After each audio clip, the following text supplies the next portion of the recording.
Hello everyone, it's Seiji, and today I will be talking about Dear Martin by Nick Stone, a book that I would recommend to everyone, especially those who want to know what it's like to grow up in America as a black man. If you don't follow me on Instagram, you might not know that this is part of my initiative to create spaces on YouTube to talk about racism and police brutality and other topics relating those two. But before I start, I would just like to give a trigger warning because this book does contain racism, police brutality, and murder. Dear Martin centers around a young African-American teenager called Justice. At the start of the book, he has an encounter with a police officer which leads to his arrest and leaves him disillusioned with the beliefs he previously held. Namely, that if you're a black man who sticks to the rules, does good, and try to improve yourself every single day, you won't fall victim to police brutality. This is when he starts a project where he writes letters to Dr. Martin Luther King. Through writing these, he tries to process the encounter with the police, as well as the racism that surrounds him, asking the question, what would Martin do? I thought this was a really good book, not only because of the writing, which felt incredibly authentic, but also due to the amount of facets of racism that Stone touches upon and manages to deftly weave together. Like I said previously, Justice didn't believe that he could ever become a target of police brutality. Saying this in the terms of Du Bois,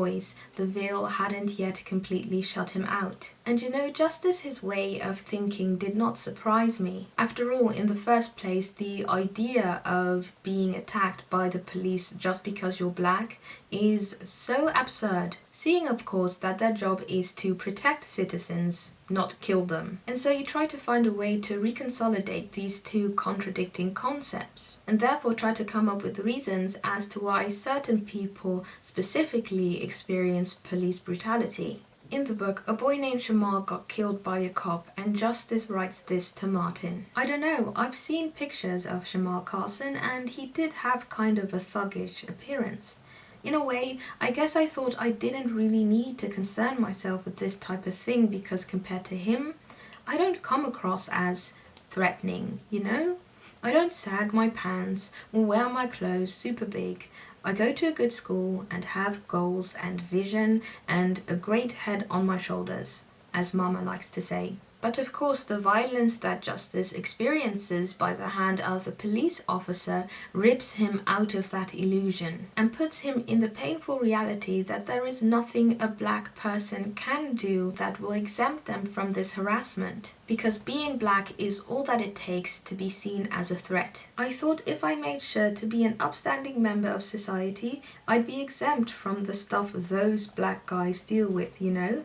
Really hard to swallow that I was wrong. One of the things that I really liked about this book was how Stone used different literary devices to her advantage. For instance, a substantial chunk of the story takes place at Justice his school, which is predominantly white. At some point, Justice is in the debating classroom of Doc, who is a biracial teacher at the school. The topic of the discussion that day was whether or not there is racial equality in America. The scene is written as a play and uses directions, and because of this, you're hyper-focused on what is being said, and at the same time you're also able to read the room because of the physical expressions of the students. One of the things that I really appreciated about this passage was how it touched on colorblindness, which is something that is so harmful to the fight against racism. Kyle: see, things really are equal nowadays, bro.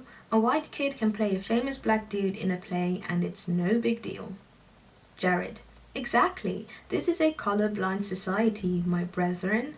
People are judged by the content of their character instead of the color of their skin. Kyle: right, dude.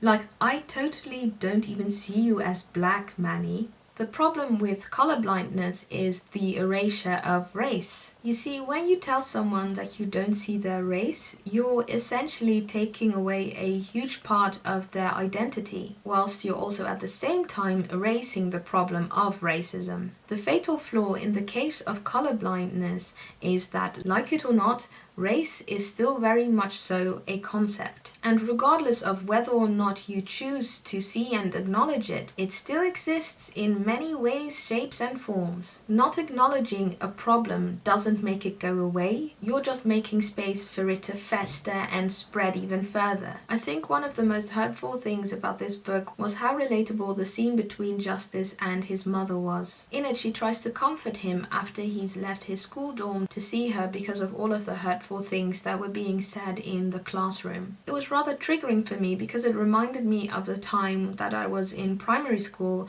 and I think I was about 5 years old, and I just remember my mom having to teach me how to defend myself, or just what to say when someone would call me like poo or dirty or a monkey.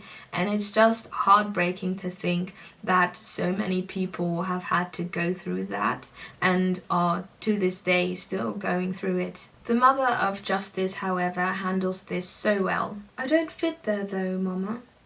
I've been telling you since you were small that you gotta make a place for yourself in this world," she said. "You thought I was playing?" I sighed again. "You ever consider that maybe you're not supposed to fit? People who make history rarely do." "Oh, here we go with this making history thing again. Goodbye, Justice. I didn't raise you to punk out when the going gets rough. Get on out of here." She picked up her book. "Dang, I can't even get a hug? Something to eat?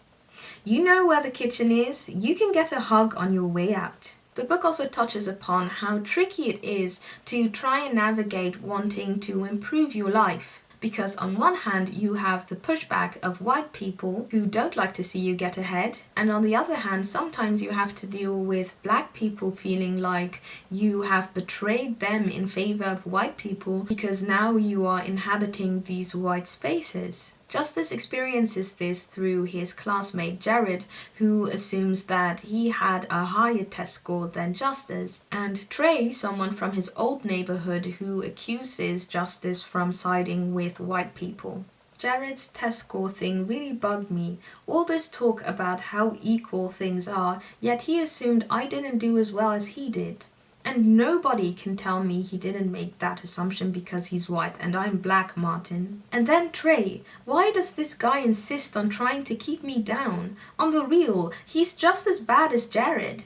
It's like I'm trying to climb a mountain, but I've got one fool trying to shove me down so I won't be on his level, and another fool tugging at my leg, trying to pull me to the ground he refuses to leave. Knowing there are people who don't want me to succeed is depressing, especially coming from two directions. This book also discusses anti-whiteness from black people in the shape of Justice his mother not wanting him to date white girls. The nuance to this is added when Justice and his mother have a fight. Really, this entire passage gives it a nuance, so I couldn't just recite a small quote, but basically it comes down to that his mother's feelings come from a place of both hurt and fear. And it's a hard thing to deal with because in the same way that you don't want black people to be judged as a whole, white people should also not be judged as a whole. Ideally, of course, you would like everyone to be judged by their character. But we all know how that is a far cry from how things actually work in society. At some point in the book, Justice, his character, is getting assassinated in the media, and his teacher Doc tries to talk to him about that. "Look, Joss, people need the craziness in the world to make some sort of sense to them. That idiot pundit would rather believe you and Manny were thugs than believe a 20-year veteran cop made a snap judgment based on skin color. He identifies with the cop. If the cop is capable of murder, it means he's capable of the same. He can't accept that. They need to believe that you're a bad guy who got what he deserved in order for their world to keep spinning the way it always has." And this shows exactly how racism affects everyone. It skews people's perception of reality in a way that once they are confronted with the actual reality, that yes, black people are indeed humans, and that we are not all criminals, they would rather continue to believe in a lie they have profited off of, instead of just accepting actual reality. And it makes you wonder why that exactly is. Why is it that these people have such a hard time coping with the fact that black people aren't beneath them and that we are in fact equal? What about that equality is it that so thoroughly intimidates them? Despite all of the heavy topics, there's still some funny bits in here as well. This is mainly surrounding girl stuff, like when Justice talks to his friend Manny about some girl he may or may not like. One of the saddest parts, however, about this book is that it feels so unrealistic. How heavily the odds are stacked against Justice. And that is exactly the thing, because that is what it means to be black in this world. The odds are stacked against you in so many ways, it almost feels like a joke. I still often find myself dumbfounded at all of the things that my friends, my family, and I myself have experienced. It's like a nightmare where it seems that everything is okay, but it totally isn't. I think the end of this book was bittersweet for me. Bitter because of all of the things that happened throughout, but still sweet because despite all of the things, Justice still managed not to get consumed by the machine that is racism. Anyway, that's everything I had to say with regards to Dear Martin. Like I said at the start, I would wholeheartedly recommend this to everyone. And also, I am super excited because Stone is coming out with a sequel in September. It's called Dear Justice. In the book, a black boy named Quan, who used to be an old friend of Justice, is charged with killing the cop who, at the start of Dear Martin, arrested Justice. Through a series of flashbacks and letters addressed to Justice, Quan's story gets told. So yeah, I'm very excited about that, and I hope to review that book as well in the future. Anyway, we have come to the end of this video. If you enjoy the content that I make, perhaps consider joining my Patreon. I run a monthly book club dedicated to diverse classics. You can also support me by subscribing and liking this video. Either way, thank you so much for watching, and I hope to see you in another video.